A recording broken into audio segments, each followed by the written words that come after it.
ছাত্র জনতার গণ-অভ্যুত্থানের মুখে ক্ষমতা হারানোর ৩ মাস পরেও নিজেদের কৃতকর্মের বিষয়ে আওয়ামী লীগের কোনো অনুশোচনা লক্ষ্য করা যাচ্ছে না, বরং পুরো বিষয়টিকে এখনো ষড়যন্ত্র হিসেবেই মনে করে দলটি। বিশেষ করে গত জুলাই-আগস্টের ছাত্র আন্দোলন দমনে যেভাবে শক্তি প্রয়োগ করা হয়েছে এবং তাতে যত প্রাণহানি হয়েছে সেটির দায় স্বীকার করে এখনো আনুষ্ঠানিকভাবে দুঃখ প্রকাশ করতে দেখা যায়নি দলটিকে। দলটির শীর্ষ নেতারা এখনো বিশ্বাস করেন যে গণ-অভ্যুত্থানের নামে পরিকল্পিত ষড়যন্ত্রের মাধ্যমে শেখ হাসিনাকে উৎখাত করে দেশটাকে বাধ্য করা হয়েছে। একই পরিকল্পনার অংশ হিসেবে দলটির সভাপতি শেখ হাসিনা সহ বিভিন্ন পর্যায়ের নেতাকর্মীদের নামে মামলা দিয়ে বিচারের কাঠগড়ায় দাঁড় করানো এবং আওয়ামী লীগের রাজনীতি নিষিদ্ধের দাবি তোলা হচ্ছে বলেও অভিযোগ করেছেন নেতারা। তবে এসবের মধ্যেই আগস্ট পরবর্তী সাংগঠনিক বিপর্যয় কাটিয়ে দলটি আবারও ঘুরে দাঁড়ানোর চেষ্টা করছে। দেশে বিদেশে আত্মগোপনে থাকা নেতাকর্মীদের মধ্যে ইতোমধ্যেই যোগাযোগের একটি নেটওয়ার্ক তৈরি হয়েছে বলেও জানিয়েছেন নেতারা। তৃণমূলে কেউ কেউ এলাকায়ও ফিরতে শুরু করেছেন। কর্মী সমর্থকদের মনোবল চাঙ্গা করতে গণ-অভ্যুত্থানের ৩ মাস পর সম্প্রতি আনুষ্ঠানিকভাবে প্রথম কর্মসূচি দিতে দেখা গেছে আওয়ামী লীগকে।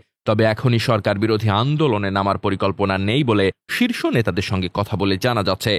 বরং দ্রব্যমূল্য, আইনশৃঙ্খলা নিয়ন্ত্রণ সহ বিভিন্ন ইস্যুতে সাধারণ মানুষের মধ্যে এখনও যে হতাশা ও অসন্তোষ দেখা যাচ্ছে সেটি সামনে আরও বেড়ে অন্তর্বর্তী সরকার কতদিনে জনসমর্থন হারায় আপাতত সেটি দেখার অপেক্ষা করছেন তারা। তবে বিদেশে আত্মগোপনে থেকে শীর্ষ নেতাদের বাংলাদেশে কর্মসূচি ঘোষণা করা নিয়ে দলটির তৃণমূলের নেতাকর্মীদের অনেকের ক্ষোভ দেখা গেছে। তারা বলছেন এর মাধ্যমে তারা দেশে নেতাকর্মীদের আরও বিপদের মুখে ফেলছেন। যদিও বিশ্লেষকরা বলছেন সরকার ব্যর্থ হলেও নিজেদের কৃতকর্মের জন্য জনগণের কাছে ক্ষমা না চাইলে মাঠের রাজনীতিতে ফেরা আওয়ামী লীগের জন্য কঠিন হবে। এদিকে বাংলাদেশের সাম্প্রতিক গণ-অভ্যুত্থানে শুরু থেকেই পরিকল্পিত ষড়যন্ত্র হিসেবে চিহ্নিত করে আসছে আওয়ামী লীগ। গত জুলাইয়ে কোটা সংস্কারের দাবিতে আন্দোলন চলাকালে দেশে সহিংস পরিস্থিতি তৈরি হওয়ার পর তৎকালীন প্রধানমন্ত্রী ও আওয়ামী লীগের সভাপতি শেখ হাসিনাই প্রথম ষড়যন্ত্রের কথা উল্লেখ করেন। তিনি বলেন, এটা যে একটা বিরাট চক্রান্ত সেটা বোঝাই যাচ্ছিল।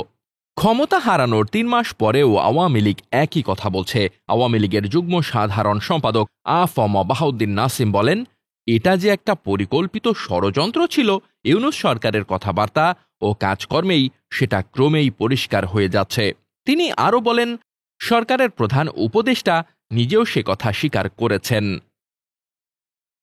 Desk report, বার্তাবাজার।